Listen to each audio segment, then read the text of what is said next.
दोस्तों ये बात आपने भी ज़रूर सुनी होगी कि अगर आप इंग्लिश में सोच नहीं सकते हैं तो आप इंग्लिश में बोल नहीं सकते हैं, ख़ास तौर पर फ्लुएंटली तो बिल्कुल नहीं बोल सकते हैं।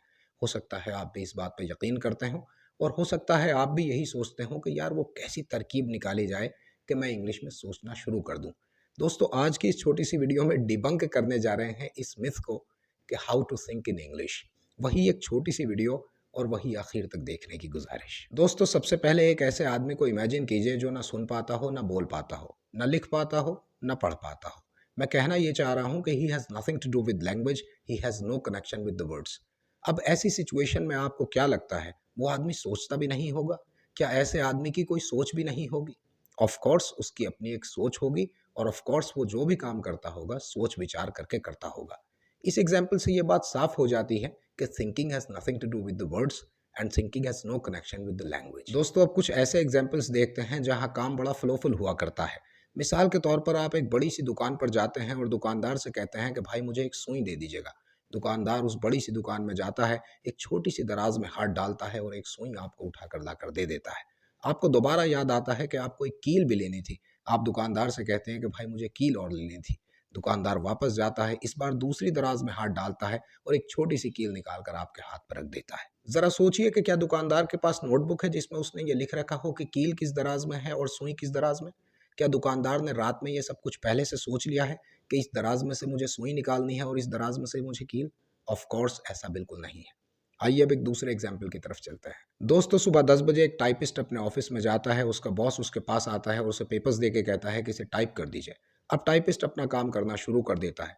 टाइपिस्ट नीचे की बटन्स पर बिल्कुल भी नहीं देखता है। यूं मानिए कि जैसे उसकी उंगलियों में आंखें लगी हों। उसकी हर उंगली जानती है कि उसे कौन से बटन को प्रेस करना है।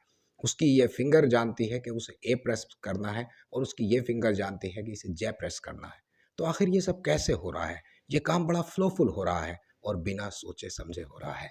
इसी तरह आप रसोई में जाते हैं, चाय बनाते हैं, चाय की पत्ती लेते हैं, चीनी लेते हैं, दूध लेते हैं, बर्तन लेते हैं, बॉइलिंग करते हैं, चाय तैयार हो जाती है। इस पूरे प्रोसेस में कहीं सोचने का दखल है या नहीं? ज़रा 1 मिनट मुझे सोच कर बताइए। दोस्तों अभी जो 3 एग्ज़ाम्पल देखे उन तीनों एग्ज़ाम्पल्स में क्या चीज़ आपको कॉमन नज़र आती है? ऑफ कोर्स इन तीनों एग्ज़ाम्पल में एक चीज़ कॉमन है और वो ये कि ये तीनों अलग-अलग काम फ्लोफुली हो रहे हैं, फ्लुएंटली हो रहे हैं। एक और चीज़ इन तीनों एग्ज़ाम्पल में कॉमन है और वो ये कि इसमें थिंकिंग प्रोसेस का कोई दखल नहीं है।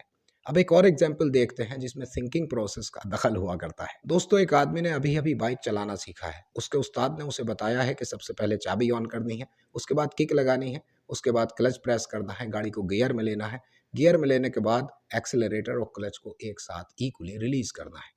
इस प्रोसेस को उसने लिख भी रखा है, सोच भी रखा है, याद भी कर रखा है, लेकिन डिस्पाइट दैट फैक्ट कभी उसकी गाड़ी स्टार्ट होते ही बंद हो जाती है, कभी जंप ले जाती है और स्मूथ तो बिल्कुल भी नहीं चलती है।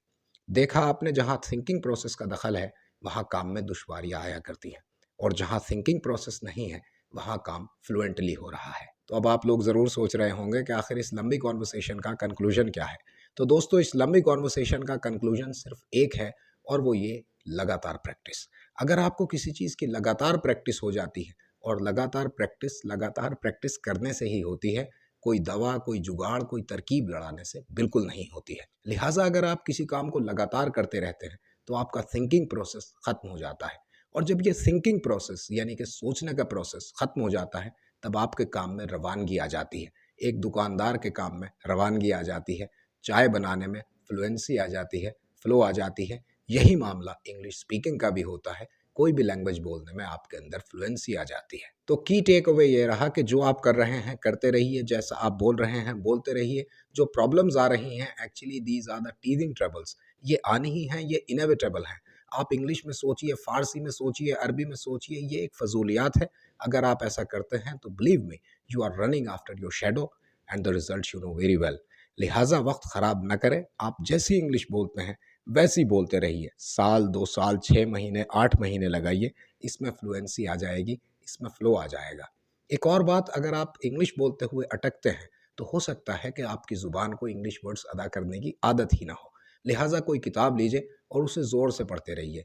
इस तरह भी आपका मसला हल हो सकता है।